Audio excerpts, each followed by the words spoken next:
the money. That's what I always say. You always follow the money. Yeah. This is Follow the Money with Mitch Moss and Pauly Howard on VSiN. Fun show. A lot of NFL. We'll get to more of that coming up here in a minute.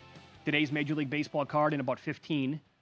And Paul Stone's going to preview the MAC with his best bets coming up in 30 minutes. Our best bets as well in 45 here. Mitch Moss along with Pauly Howard live in Vegas from the Circuit Resort and Casino. So this is what I was talking about where, look, these books might be different. Finding this specific market is kind of a challenge, but I know a lot of offshore books offer it. So their pecking order of how they put these coaches with the odds might be a little bit different. But I saw there was somebody kicking around Dan Quinn 12-1, first coach fired. Like, that's an incredible bet, right? Interesting. And you can always tweet the show at VSiN Live at Mitch Moss Radio at Pauly Howard. Is it fired or how's it worded?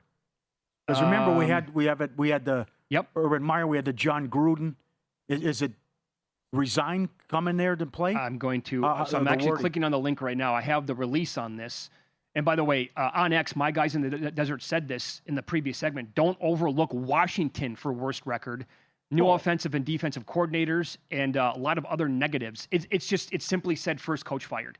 Okay. So they were kicking around. I forgot where I saw it, but Dan Quinn 12-1.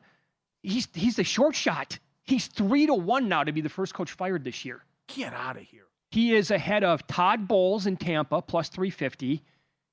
Aaron Glenn with the Jets is 4-1. Zach Taylor 9-1, and Steichen is also at that same. Sirianni's 14-1. No, first coach fired.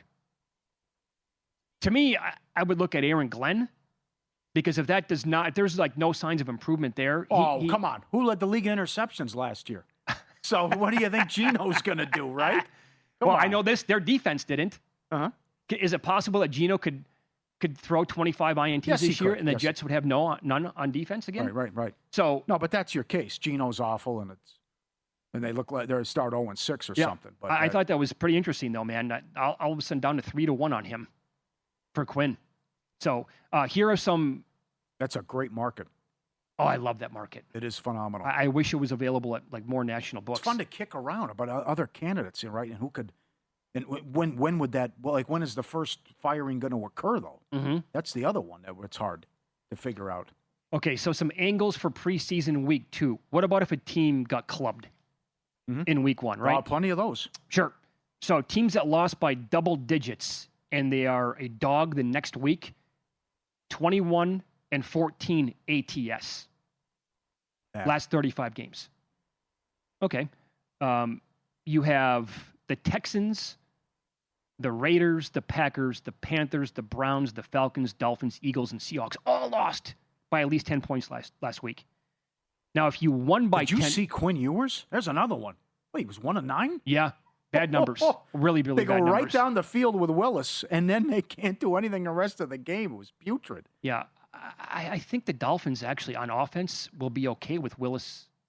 Right, scoring points. I think Chernoff's right though. I think the defense is so bad. Bad. They're going to be playing catch up, and that's not what they want. A recipe for disaster for Willis. Yeah, it's not how they want to play. So if you won by 10 plus and you're favored again the next week, ATS 19-17-1, no good, but straight up 25-11-1 just to win the game. Okay, pretty good there. And if you're just coming off a loss and you're favored in the next game, straight up, you're 21-12-1. But ATS 17-17, so you'd want to bet them just to win the game there. Okay. If both teams are coming off of a win, you have a couple games. Ravens, Vikings, Bears, Bengals. The favorite in that next game, 24-12 straight up, 21-15 against the spread. A lot of good numbers there.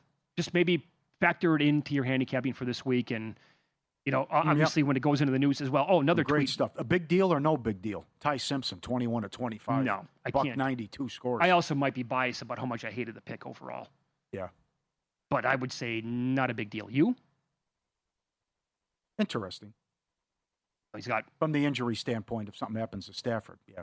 Well, I know this. But if Stafford were to get hurt, Ty Simpson suddenly becomes like the short shot to win Offensive Rookie of the Year. Right? So maybe you want to have a little bit of him in pocket. It's also intriguing. Like, what if Rodgers gets hurt? Who's the next guy up for Pittsburgh? Good question. Because it's not Tomlin anymore. So is McCarthy going to be loyal to Rudolph and what they could do? I can't imagine they're carrying 4 quarterbacks. Oh, they won't do that. You can't do that, right? No. But I just, why is Justin Fields still in the league? That's another one, too. Why is he a backup? I know. Yeah. So Aller is between like 80 and 100 to 1 for Rookie of the Year.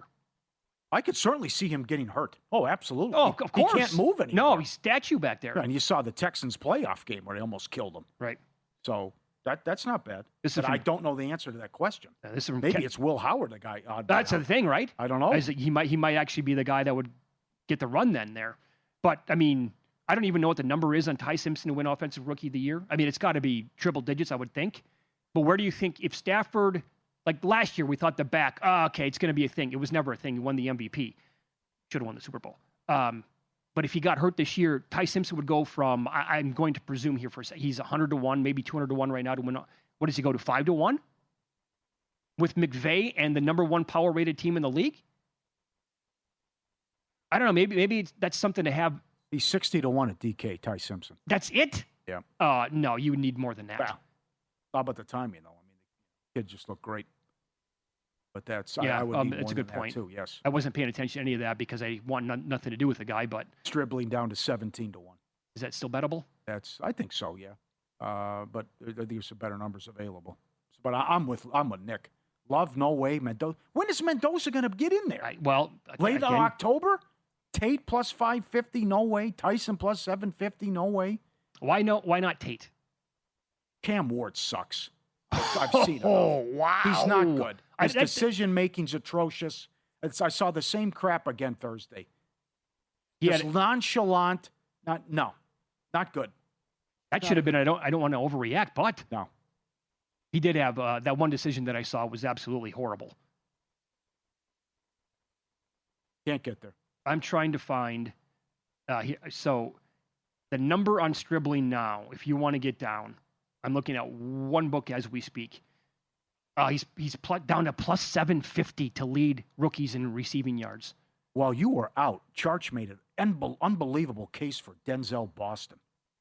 Touchdowns and season stats and everything that he thinks that's something to keep an eye on too. But that's really moved based on the hype machine and what people are saying and how well he looked in the 49ers game. 7 catches, come on. Well, I know. And not to mention all the injuries too. Well, and Purdy is really good at playing quarterback.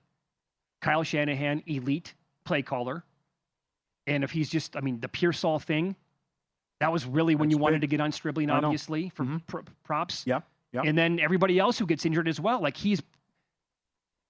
What if I told you Kittle misses 8 games this year? Nobody in the world would be surprised by that. Right. Probably expect it, right? Sure. So he might, is he going to be the number 1? Can we say this already? He's going to have the most targets on the 49ers if he stays healthy? It's in play. Yeah. Well, you better gobble up the 17 to 1 then is what you're saying. You're seeing a 7 to 1, and I'm seeing a 12 to 1 at Caesars. Holy cow. Yeah. It was 33 just not that long ago. Got to take that. Boston's 30 to 1.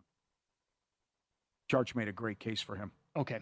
That's good. The overall offensive rookie of the year thing, maybe that's, I'll look around too, see what Simpson might be at. Yeah, it's also, that's the thing about these wide receivers though, and why it's not even like McMillan had a good year. No, he did not. And he won it? It's outrageous. If Agbuka... I know, he would have ran away with it. He was odds on. Right, the injuries, and then Mayfield, imploded. It was playing with an injury. That's right. And how bad that ended. But he was going to put up sick numbers if that continued. I think that this year, and McMillan was never a big number to win last year because he was a top 10 pick, but I think this year is worth taking flyers on guys down the board because, first of all, I don't really love the class. I don't know a lot of people who do. And to your point, I was kind of teasing you about Carnell Tate. Maybe Cam Ward is a joke. Maybe you're right with that. Maybe he is no good. Right? And then it's kind of like throwing darts at the board right now. Tyson's already hurt. Lemon was a popular bet as soon as the draft was done because okay, there's going to be no more A.J. Brown. But Jalen Hurts, what if he is a terrible passer? Perhaps. He puts up good numbers because of the talent around him, also good rushing quarterback, but he's not a good passer overall. So maybe you just take a couple of guys that are way down the board like a Simpson, like an Eller, and you hope all hell breaks loose. They get in, and then you're like that one year, Davis Mills, I thought was live for Houston. You have no idea which way this is going to go. Mm-hmm. I remember we were on the air doing mornings, and I said, you know what? Bill Belichick is talking pretty highly about Mac Jones, and he looked good in a preseason game. Cam Newton was supposed to be the starting quarterback. I'm like, I'm betting Mac Jones 10-1. As soon as we got off the air, Belichick announced Mac Jones was the starting quarterback. He was minus 500 late in the season before Chase absolutely exploded and won the award. And I've always said I want to have like backup quarterbacks as part of my portfolio. If an injury happens, then boom, you're sitting pretty potentially. Yep. Every year we do the who's going to go worst to first, because it happens almost every year. DraftKings has it, yes, minus $2. I want to see who offers first to worst. That's a great market. Yep. Give me the other one, which had happened a couple years ago with San Francisco. That's right. But your candidates are the Jets, Browns, Titans, Raiders, Giants, Lions, Saints, Arizona. Well, they'd be minus $2, though. Have you ever seen a team at 100-1 to win their division in the NFL like the Cardinals are? I think that has to be the highest number. I think you're right. That I can recall. I think so. That is something. Just to win the division. That is staggering. Right. Right. And the Rams down to 5-1 at Caesars to win the Super Bowl. They were plus 450 here at Circle over the weekend. Oh, really? Yeah. Oh, that's right. You were in the draft. Yeah. Let's follow the money here on VSiN, the Sports Betting Network. Who went first? That answer will surprise you and the audience. I'll tell it to you coming up next.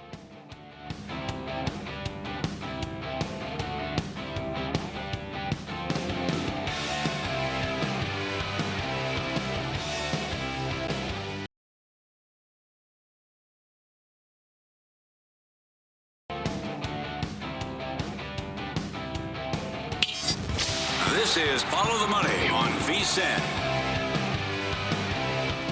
So how long, Paul, do you know how many years Derek Stevens and Mike Pauly have been putting on these blackjack tournaments? 4? 5? Is it that long now? So they invite their biggest players here, sports bettors, blackjack, you name it. Good customers, right? And they have the annual football tournament. There's one around the All-Star break in baseball, and then a March Madness one as well. And so, and 32 people, well, 31, because one person never showed up. So only 31 teams were selected. Guess which team did not get selected, by the way? Miami. Yeah, the Jets. Okay. Only team that did not. So the funny stories from last year, though, that the people didn't do well in the tournament, and like 4 people didn't show up. So a host had to draft for one of them, and a guy said, well, okay, well, still late in the draft, New England still, I'll take the Patriots. Yep. And the guy makes the Super Bowl and almost wins it. Craziness. So it for those who don't know, you play the blackjack tournament. It's a 3-day event, and it's a lot of fun. And then it depends on, obviously, the pecking order of the chip count where you're going to be drafting. And once one team is selected, you can't take them again. Did you meet the new gal on the staff? Her title is Director of Fun? I did. That's great. I saw her Friday. Love that title. Yeah. So how about this, by the way? The person who won the tournament, right, won the blackjack tournament, he set an all-time round record. Any round in the history of the blackjack tournament here at Circa, you get 5,000 chips at the beginning, right? And you can play between $100 all the way up to 5,000. You can't play any more than 5,000. That's it. Right. 52,000 in his first round. So you get in a round. Think about this, Paul. What the hell? He got run the shoe. Yeah, you get 21 hands. He went. His first bet was 3,000. He won it. His second bet was 3,000. He won that. Then he started going 5,000 a hand. He lost 2 hands. He remembers. He lost hand number 6, and I think it was hand number 13. 7 blackjacks, from what I was told, in 21 hands. He ran 5,000 chips up to 52,000. He told Mike Palm, "I'll see you Saturday." He did not have to show up for the rest of the tournament. He won. Oh, my God. He did I'll see you Saturday. He showed up on Friday. He busted immediately. Doesn't matter. Sure. He won the whole thing. So we'll show that. Well, we'll show something similar to that tomorrow. Where this guy ran a shoe and he taped it, filmed it. We'll show it tomorrow. Incredible. I had never heard of anything like that before. I had horrible cards for 3 rounds. Horrible. Yeah. But who'd he take? He was saying the whole time, "I'm not taking the Rams." He did not take the Rams. Who would you take if it wasn't the Rams? It's by the way, so with that, Christopher his prize was a $12,000 bet on any team to win the Super Bowl because he was picking first overall. Second prize was from Mark. Set of steak knives. Yeah, $10,000 free bet from him. I probably would have, Denver? They went very high. Good price? He took a team at 20-1 first. Okay. Took the Patriots. With the number one pick? Uh-huh. Wow. Yeah. With a tough schedule? Ooh. Okay. So Mark, also from Wisconsin, took Denver number 2. A $10,000 free bet at plus 1450 on the Broncos. Okay, good luck. The Rams went third overall. At plus 450? Correct. It's an $8,000 bet for Troy at plus 450. Then the Bills went fourth. Mm-hmm. The Chargers fifth. Eagles, Ravens, Lions. That's Private Plane Wayne.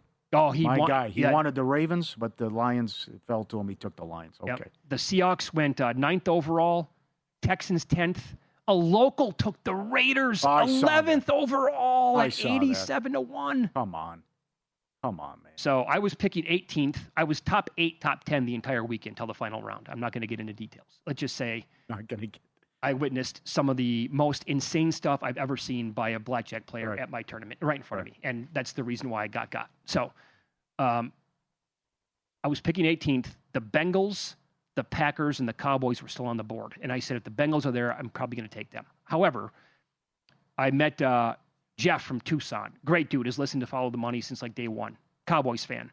And so I asked him if he wanted to partner up on this. So I said, okay, maybe if I don't take the Cowboys, he was picking 22nd. I said, maybe they'll still be there for you. So I took the Saints at 100-1. Now remember, your story about the Patriots going bottom 4 last year made the Super Bowl. 2 years ago, Washington, I believe, went 27th. Right. NFC title game. Yeah. The year before that, Texans Stroud's rookie year. I had a piece of them. Right, yes. like 27th, 28th. I won a playoff game. Yeah. There you go. Oh, yeah. So 250-1. I make the playoffs. Welcome to the party, pal. Right. So anyway, I got the Saints, and then Jeff and I teamed up. He's got the Cowboys, and that's hopefully we get a Cowboys-Saints NFC title game. The Bengals were still on the board? Yeah. No, they went one before me.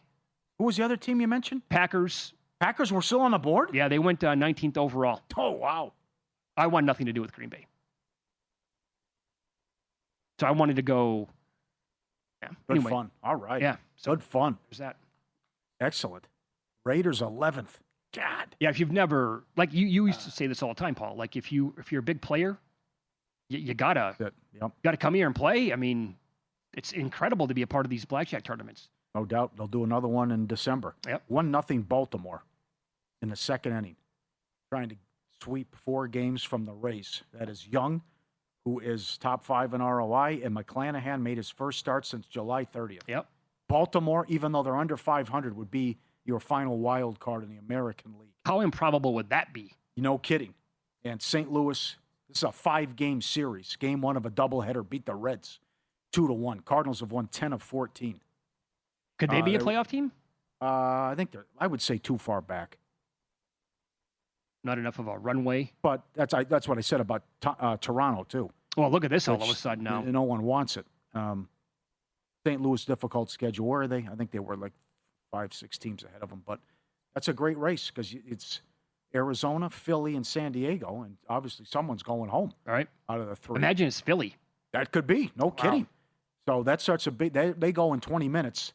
It's Sanchez, and they're 9 games over 500, the big sweep against the Twins. Did you like the Field of Dreams? I know you love the movie. I like the result from the Field of Dreams game. That was a good one. Sure, we're going deep twice, but Sanchez at home, cheat code. Number 1, he's got a ERA under 1 career against Miami. In his home starts, 10-1 with a 1.41 in 14 starts. 260 in that range, $1.20 on the run line. Harper has owned junk, hitting 600 career against them. But it's possible because their record is so bad when it's the big 3 don't pitch. And San Diego's hot, and you have to respect Arizona.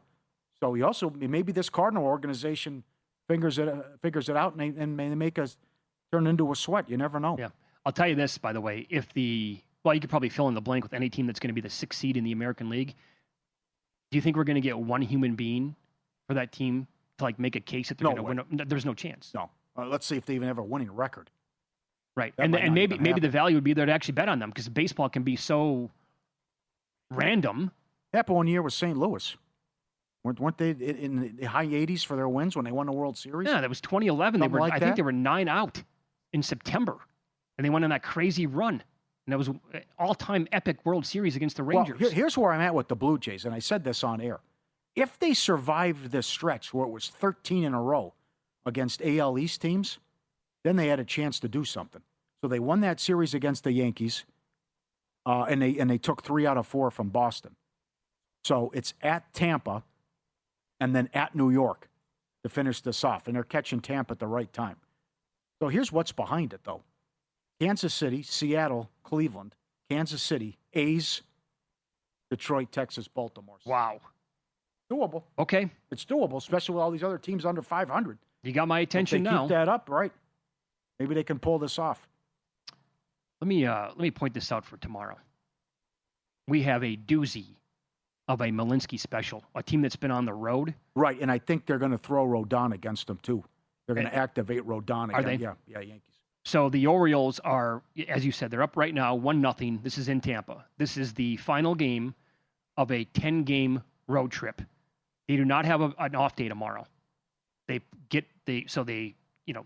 flight home to Baltimore from Tampa, whatever that is, hour and a half, 2 hours, whatever. Yankees tomorrow at home. No day off. Big one. Yep. So that's definitely one to Incredible. circle tomorrow. Ozzy sent a text in.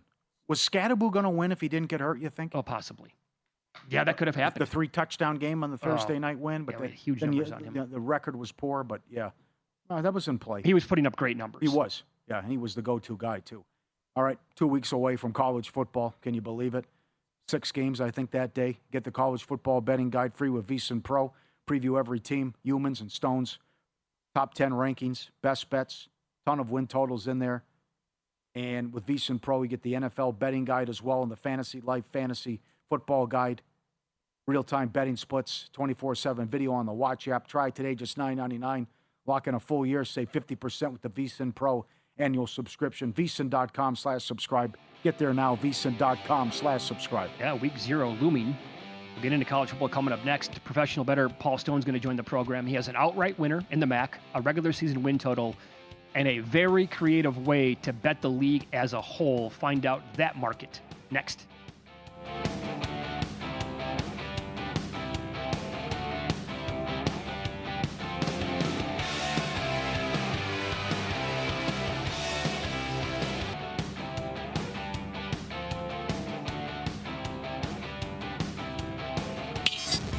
This is Follow the Money on VSiN.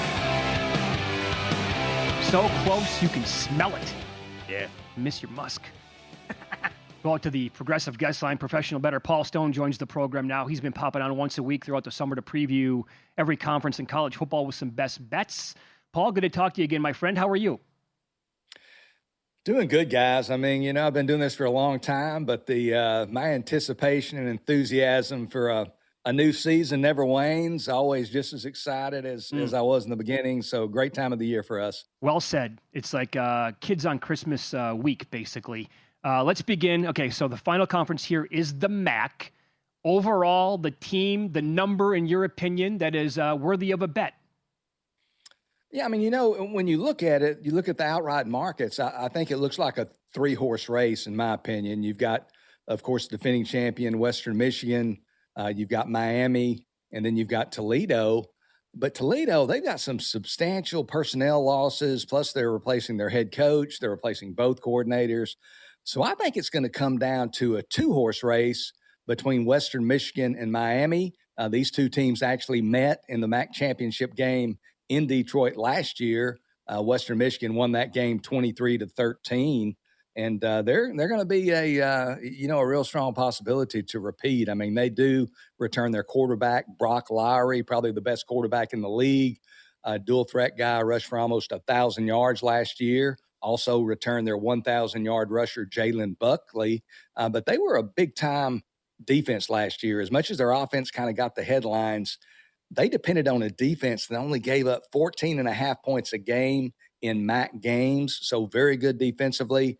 but they lose 8 starters off that defense. So I'm going to look down the sheet just a tad, and they might even be the betting favorite at some stores. But Miami, a team that plays great defense year in and year out, they're a team that's looking for a new quarterback. They played 3 quarterbacks actually last year, had lukewarm results. They only threw for a little over 7 yards per pass attempt, which is, so-so. They threw 17 touchdowns, but 11 interceptions collectively, so not very good in that category. But they have been really consistent under 13th year head coach Chuck Martin. They're a team that, again, whoever their quarterback turns out to be, I don't think they're necessarily going to get a regression at that position. I would expect the play to actually be better. But again, under Martin, this is a team that is looking to qualify for their 4th straight MAC championship game. They actually won the title back in 2023. Over their last 75 MAC games, they are 55-20 straight up, a winning percentage of 73%, the highest of any team in the league over that period. Defense, again, is going to be their calling card. They did lose, as happens in today's college football, their top defensive end, Adam Trick. He left literally for the greener pastures of Lubbock, Texas, and Texas Tech University. He'll be difficult to replace. But still, even without Trick, they return 11 of their top 19 tacklers. They're a team that is going to miss Toledo on the schedule. They're going to host Ohio. So like the schedule, I'll take Miami of Ohio plus 370 available today at Circa Resort and Casino. All right, my friend, how about a win total? And the bar is low, 3.5. 2 years ago, they didn't win a game. What say you with Kent State? Yeah, I'll admit, you got to admit up front, Pauly, that a man's a lot closer to the outhouse than the penthouse if he's been betting Kent State overs on regular season win totals the last decade. This is not the way to get back to the window. But last year, the Golden Flashes, they won 3 of their last 5 games, ended up finishing 4-4 in MAC play. They were 5-7 overall. And that improvement was largely due to the play of their quarterback, Drew DeShields. He's a guy who threw 19 touchdowns, actually threw 18 touchdowns against only 3 interceptions. A guy who many expected might explore the transfer portal, but he announced in late December that he was coming back to Kent State, and that was just an immense pickup for them to keep Drew DeShields. He only has 9 career starts, so you would expect him to be better in year 2 than he was in his first season as a starter. He can run the ball effectively as well. They didn't run him a whole lot last year because he's had some ACL injuries in the past, but he was healthy last year. He's back for his 2nd year as a starter, and his return just provides great optimism for Kent to perhaps gain bowl eligibility, which they would need to obviously go 6-6 to reach that standard. You got to look at their schedule. They do have a very tough non-conference schedule. They go to South Carolina. They go to Ohio State. They also go to South Florida a little bit later in the year. I think the game that will get them over the hump, the most critical game on their schedule, not as far as whether it's a successful season or a unsuccessful season, but as far as the regular season win total, most critical game is their 2nd game when they host Wofford of the FCS. Wofford's a team that went 6-6 last year at the FCS level. They are replacing their quarterback, though, and they are picked 7th out of 10 teams in the Southern Conference. I project Kent State to be about a 6.5-point favorite in that game. They actually have 6 games with a point spread projected of 6.5 or lower, 4 of those with a point spread of 4 points or lower. So a lot of games that could be hotly contested.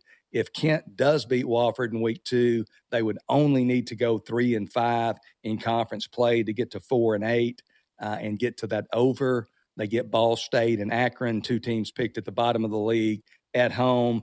They also travel to FBS newcomer Sacramento State. That game will be about a pick 'em. I think this Kent State's got a chance to get bowl eligible. Wow. I like them to win at least 4 games. Kent State over 3.5 regular season wins. Modestly juiced, -105 available today at both DraftKings and BetMGM. Great breakdown. Follow the money on VSiN, the Sports Betting Network. Paul Stone, our guest professional bettor. Follow him on X at Paul Stone Sports. Last bet here in the MAC. You did this with the Pac-12. I loved it. The fact that you found it, how you broke it down. You're going to do the same thing here, but it's total MAC teams to win 6 or more regular season games. Take it away here, Paul.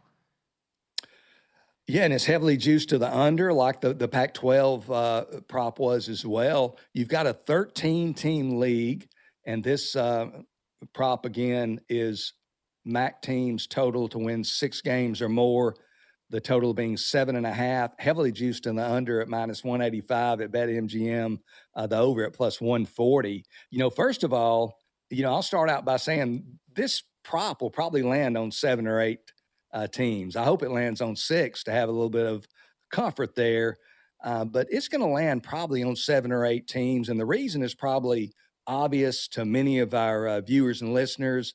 It's just based on the fact that they play 8 conference games and 4 non-conference games, and those 8 conference games played by those 13 league members, any way you slice it, those games are going to end up with 52 victories and 52 losses. So it's a zero-sum game. The conference games are going to average 4 wins a team, and that's just the way the math works on that. So while we don't ignore the team's conference schedules, we do certainly look much more closely at the non-conference schedules. 11 of the league's 13 members play 1 FCS team. 2 of the members, actually Buffalo and UMass, play 2 FC opponents. So everybody plays at least 1.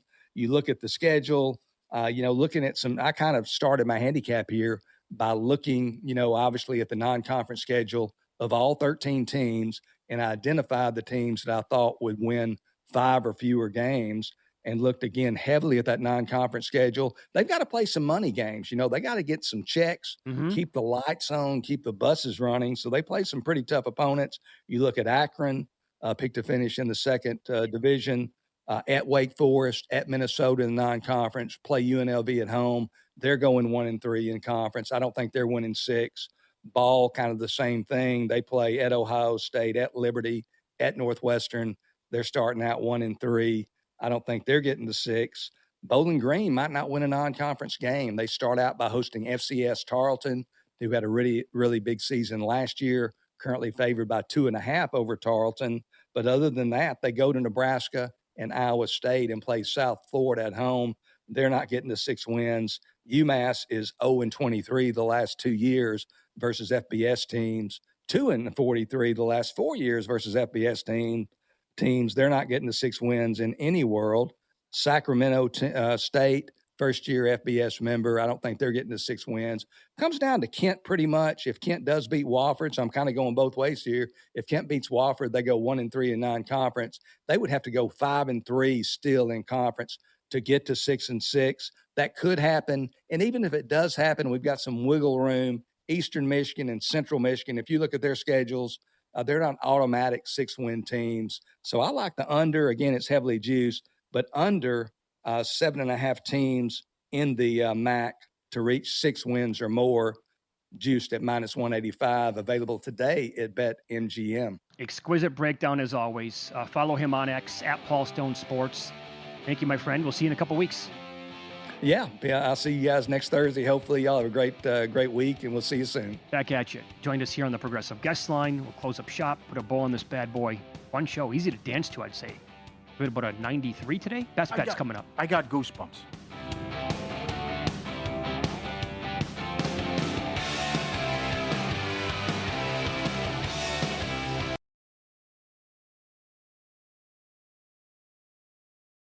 Some tough beats and a horrible performance over the weekend. I got hooked in the Fever game. Oh, did you see that? It was... Oh, Oh, my God. It was 17-15 in the first quarter. I couldn't believe it. 98-88 final. Beckers and Clark both had 29. I lost that game as well. I couldn't believe it. And that is 14 straight unders in the WNBA. No show by the Browns. Horrible. Exploded in the second half. It did, yeah. But that's what it should have been. Of course. I mean, because the Fever are number 1 in offense. They don't guard anybody. And Melton was human as they lost 4-3 on Saturday. He had a bad start and lost that one. So all about Stripling here. And some good bets to be made. Good job by Whalen giving this out as well. But it was a great breakdown. Most yards for a rookie, 12-1. An offensive rookie of the year, 17-1. It's on the move big time. Try to grab it and lock that in. Who could be the number one wide receiver in San Francisco? And this Walker Buehler stuff, this cannot continue. This getting so much run support. Mets are hot. They've won 9-12. Mets team total over 3.5. Let's go. And I'm excited to get to this breaking news when you're done. Well, we got multiple news items to get to. Okay, so this goes back pre-vacation. Valkyries, plus 1.5 against the Wings. That was a winner. I do remember the Padres game, lost against the Astros. I don't think they really had a chance in that game.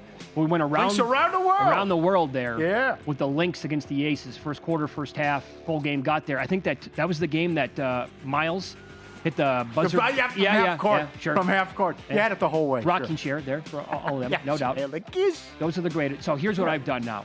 Because look, I think the Cardinals are a total over team this year.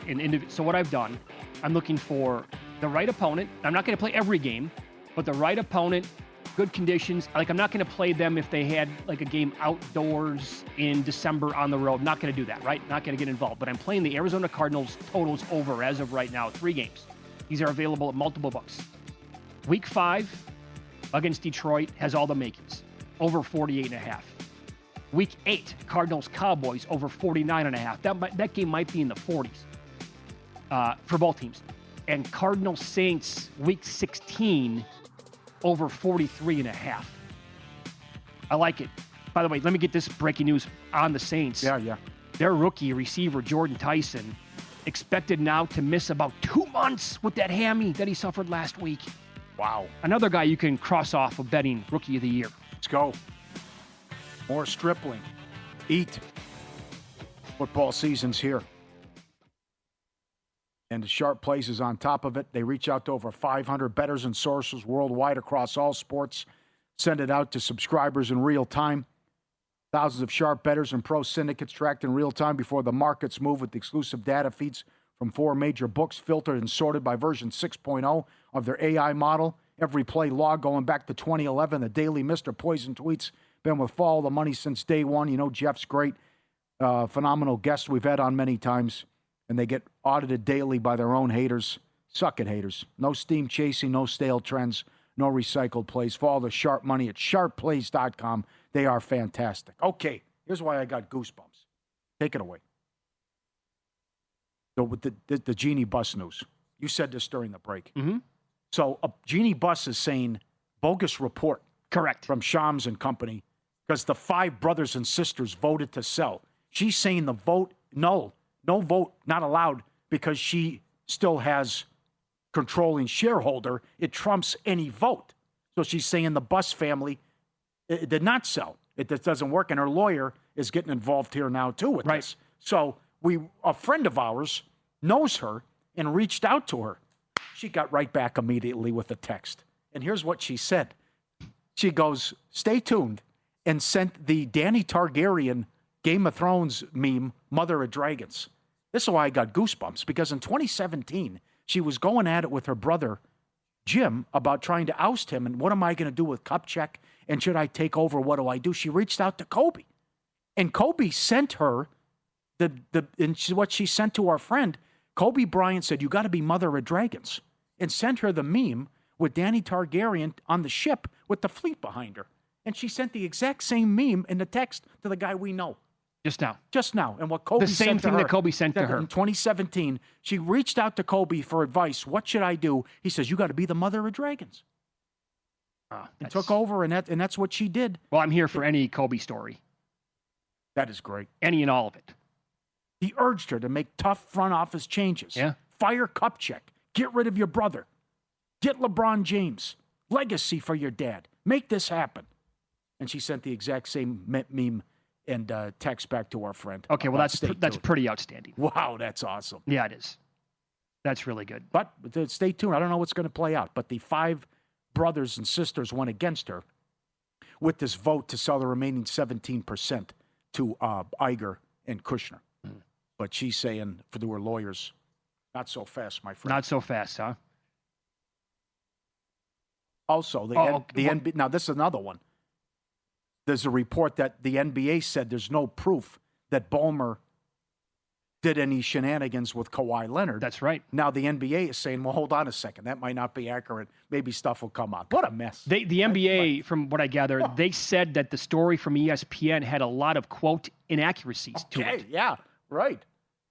It's still, what are we on, like 11 months of this now? 14 months of this investigation? Billable hours, sure. Lawyers cleaning up. Let's wrap this up, Janice. I mean, the season starts in 2 months. Can you believe that? It starts in 60 days. Yeah, come on. For that. By the way, and one more piece of breaking news on your Stribling bet. So I'm looking right now, shopping around. There is a book for those of you in Nevada. You need to bet this like immediately. And they did not take much from me, but I'll throw it out there anyway. Station casinos right now, they have Stribling at 30-1. Oh, really? 30-1.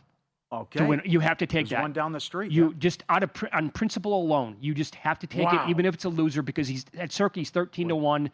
He's 17-1 where you bet it, and they have 30. They didn't take a big bet, unfortunately, but maybe you can get down whatever. Look that. All right. Go to Palace Station where they got OJ. Go check that out down the street. Thank you for that. What do you think happened to the guy who bought the Lakers from Jeannie Buss originally? What's the story here? Did you read it? I have not. I'm behind on that. It's an unbelievable story on theringer.com. It does not. Andrew Ross Sorkin sounded the alarms when he bought the Dodgers. How it doesn't add up. This guy is using other people's money to buy pro sports teams. Right. It's bizarre. So he owned the Lakers for a year. You flipped it, made $2.5 billion. Yeah, sure. How And about then that? he also, I guess, he has more teams too. Yes, he does. Under his portfolio, and he wants to bail on those as well. 1-1, by the way. Rays tied it up against the Orioles. I don't know how this is going to play out, but this is just. I don't know what it means for the Dodgers, but this is certainly where there's smoke, there's fire. What could happen? And maybe there was some money he had from other people that the NBA didn't like as well. Right, that's right. That's right. By the way, very predictable, right? That Silver was going to, if that actually is true, that he was going to do nothing to the Clippers. Yeah. I see where they're coming from, where you're what is he, like the third richest guy in the world? Uh-huh. Where it's you're going to be getting a pissing contest with this guy and how he can lawyer up because he's adamant and the organization is adamant they haven't done anything wrong. But they also are saying maybe it doesn't mean that employees weren't doing something wrong but that's where's that in the rules? What's precedent is that? Right. We're going to fine you, take away picks, whatever, because your employees broke the rules. I don't know. That's I don't know what rule they would exactly break at that point. Paul, one observation from a vacation. Had some friends in town. We were hanging out at a bunch of casinos on the south end of the Las Vegas Strip a week ago today, actually. What a sad state of affairs. Now, I'm talking about a multi-billion-dollar corporation. Mandalay Bay? I was there. Their pool's unbelievable. We went to the pool that day. Well, I saw there was one of maybe some occupancy issues. Oh, okay. The sports books on the south end of the Strip by this multi-billion-dollar corporation, I don't think they have put pennies into it in like the last 25 years. What are we doing? There's a big-time casino in the middle of the Strip that still has the old TVs. All of them do. Where I was at, we went from it's bizarre. Yeah. We went from book to book to book, walking around, right, checking it out. Been a while since I had done that. They're like, okay, I'm just gonna. How has the Bellagio not put in like 1080p or? That's one of them. Like, you're the Bellagio. You're the Bellagio. You got old TVs in here. What are you doing? Your sports book sucks. I know. Your sports book sucks. You're the Bellagio. It's not, but it's a handful. They haven't updated anything in their sports book. I'm like, what is happening? I know. Oh. I echo your sentiments. I texted Derek one time. He's laughing. Like, because he was in there recently. Derek, yeah. Like, you're the Bellagio. Your sports book's an embarrassment. And it really is, yep. Stay tuned. Primetime next. Murray Humans taking you through the entire live betting night, talking a lot of football as well. Good luck out there.